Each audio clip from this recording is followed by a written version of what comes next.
How to get glass skin. मेरी भी तेज कोई स्किन नहीं है, पर at least I have improved it then before. तो इसलिए मैं आज आपको बताऊंगा कैसे आप अपनी स्किन को इम्प्रूव कर सकते हैं। मतलब आप उसको एकदम टॉप नॉच लेवल पे तो नहीं ले जा पाओगे, पर एटलीस्ट आपका जो करंट लेवल है उससे तो आप काफ़ी अच्छे दिख पाओगे। तो स्टेप 1 है स्टार्ट वर्किंग आउट। मुझे पता है काफ़ी बेसिक एडवाइस है, पर ये काफ़ी अच्छी एडवाइस भी है। बेसिक है पर अच्छी है, क्योंकि working out is the best thing you can do for your skin. क्योंकि जब भी आप वर्कआउट करते हो आपकी बॉडी में ब्लड फ्लो बढ़ता है, और जब भी आपका ब्लड फ्लो बढ़ता है तो आपके फेस पे भी ब्लड फ्लो जो होता है वो बढ़ता है। आप थोड़ा मूव करते हो, बॉडी मूव करती है, आप स्वेट करते हो, आपके फेस पे ना नेचुरल ग्लो आता है। जब भी आपका फेस पे ब्लड फ्लो होगा, आपकी बॉडी में ब्लड फ्लो बढ़ेगा, आपकी बॉडी नेचुरली ज़्यादा ग्लोई दिखेगी। आई मीन आपका चेहरा जो है, स्किन जो है, ज़्यादा अच्छी दिखेगी। और जब भी आप स्वेट करते हो तो आपकी जो स्किन होती है वो नेचुरली मॉइस्चराइज रहती है। आपने नोटिस किया होगा जब भी आप वर्कआउट की फिनिश करते हो, आप थोड़ा स्वेट करते हो, तो आपकी स्किन कभी भी ड्राई फील नहीं करती, क्योंकि आपका जो स्वेट होता है वो एक नेचुरल मॉइस्चराइजर की तरह एक्ट करता है। तो जब भी आप वर्कआउट करेंगे तो आपको दो बेनिफिट होंगे। सबसे पहले तो आपकी स्किन ज़्यादा अच्छी लगेगी, ग्लोई लगेगी।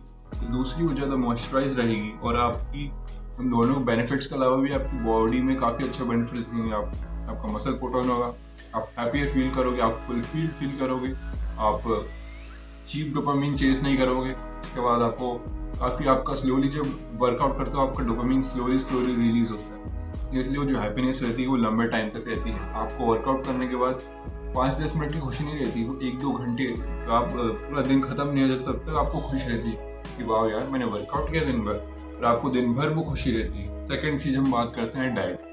देखिए डाइट सबसे इंपॉर्टेंट फैक्टर होता है, क्योंकि यही डिसाइड करता है कि आपकी स्किन आइदर ग्लोई लगेगी, अच्छी लगेगी, या फिर एकदम बेकार लगेगी, या फिर उससे पिंपल्स होंगे। फर्स्ट ऑफ ऑल अपने डाइट में से जितना भी जंक फूड हो सके सब कंप्लीटली रिमूव कर दीजिए, कंप्लीटली। क्योंकि पहले ही आप एक इंडियन हाउस में रहते हैं, और वहाँ की डाइट में कार्ब्स इतने होता है, आपको पता ही है। आपकी डाइट को इतनी ज़्यादा न्यूट्रिशियस नहीं होती है, और अगर आप घर पे भी वो खाना खा रहे हो और बाहर अगर जंक फूड अलग से खा रहे हो तो आपकी बॉडी को डबल जगह नुकसान पहुंचेगा। इसलिए फर्स्ट ऑफ ऑल अपने बाहर का खाना बिल्कुल बंद कर दीजिए। आपके पास पैसा तो है नहीं, आप अच्छा फूड खाते नहीं हो, और उसी पैसे को आप गंदे फूड में लगा रहे हो, पर वो गंदे फूड को ओवरकम करने के लिए आपकी बॉडी को कुछ अच्छा भी नहीं मिल रहा है।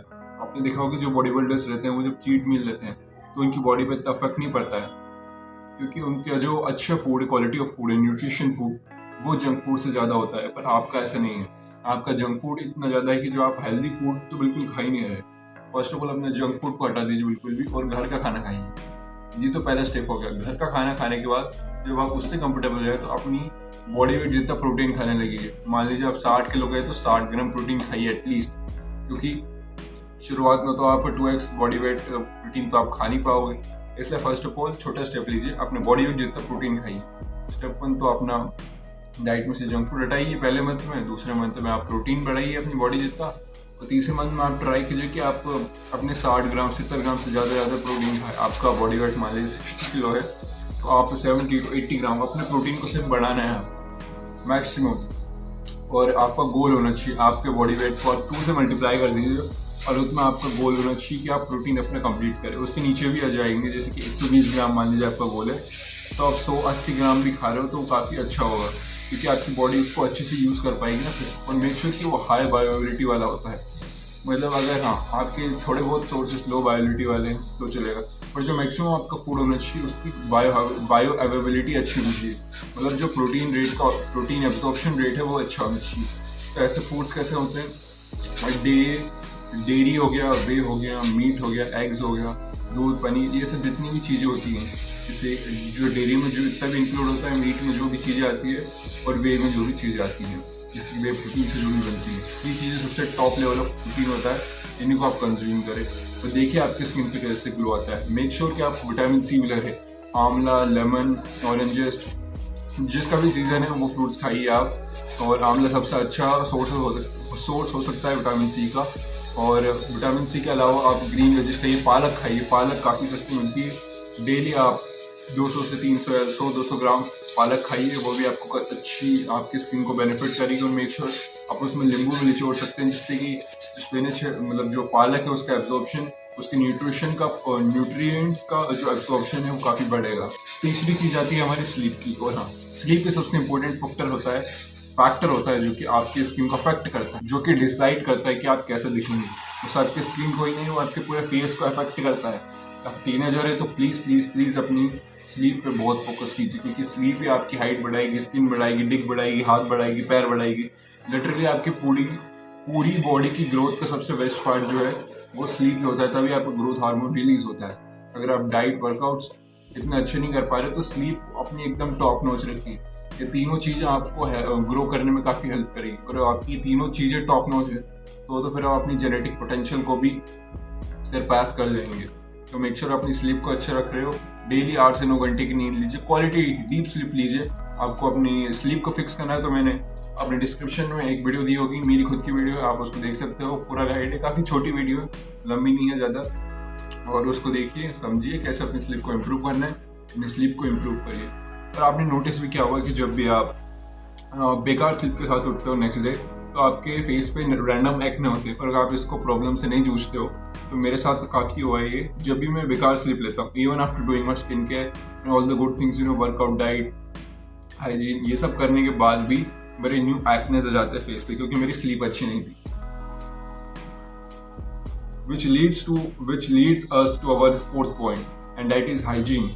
कोई सी भी चीज़ जो आपके चेहरे को टच कर रही है वो एकदम क्लीन होनी चाहिए। वो आपके हाथ हो सकता है, आपका टॉवल हो सकता है, आपके कुछ भी, आपका पिलो केस हो सकता है, हर चीज़ क्लीन होनी चाहिए। तो मेक श्योर आप अपने पिलो केसेस को रेगुलरली या फिर हर 2-2 दिन में उसको क्लीन कर रहे हो। या फिर पिलो केस को आप साफ़ नहीं कर सकते तो आप एक पिलो केस के साइज़ का टॉवल लीजिए और उसको डेली धोइए और उसको अपने पिलो केस पे रख के सोइए, जिससे कि उसके बीच में एक आपकी लेयर होगी पिलो और उसके ऊपर, तो वो जो टॉवल होगा वो क्लीन होगा और आपके चेहरे पे कोई भी जर्म्स नहीं भेजेगा वो। और जब भी आप अपने स्किन केयर करते हो तो मेक श्योर आप अपने हाथ धो रहे हो उससे पहले, क्योंकि आपके हाथ में काफ़ी जर्म्स होते हैं, ये तो सभी को पता है। पर कोई ये नहीं देखता कि वो जर्म्स आपके चेहरे पर भी आ सकते हैं, तो इसलिए सबसे पहले अपने हैंड वॉश करें अपने स्किन केयर करने के पहले, और ये आपको काफ़ी रिटर्न ऑन इन्वेस्टमेंट देगा। काफ़ी छोटी चीज़ है पर आपकी स्किन ये काफ़ी क्लियर बना सकता है। और मेक श्योर कि आप टॉवल रख रहे हैं और अपने जिस भी चीज़ से आप अपने फेस को टच कर रहे हैं, लिटरली एनीथिंग, उसको आप क्लीन रखिए। और मेक श्योर कि आप थ्रू आउट द डे अपने चेहरे को फ्रीक्वेंटली टच नहीं कर रहे अपने हाथों से। अगर आपको करना ही है टच तो मेक श्योर कि आप अपने हाथों को क्लीन रखें। तो ये थी कुछ स्टेप जिससे कि आप क्लियर स्किन पा सकते हैं। और मेक श्योर कि ये चारों चीज़ करने के बाद ही आपको एडिशनल चीज़ कर रहे हो, जैसे कि स्किन केयर या सीरम लगाना है, कोई प्रोडक्ट्स, क्योंकि ये आपके जब तक बेसिक्स अच्छे नहीं होंगे तो आप कुछ भी कर लीजिए, कोई बेनिफिट नहीं होगा। और अगर आपको स्किन केयर पे एक सेपरेट वीडियो चाहिए तो आप मुझे कमेंट में बता सकते हैं। मैं पूरा बेसिक गाइड से आपको A to Z पूरा स्किन केयर के बारे में बता दूंगा। बहुत ही सिंपल चीज़ है ये। पहले इन 4 चीज़ों को मास्टर कर लीजिए, उसके बाद आप नेक्स्ट स्टेप पर बढ़िए। Thanks for watching.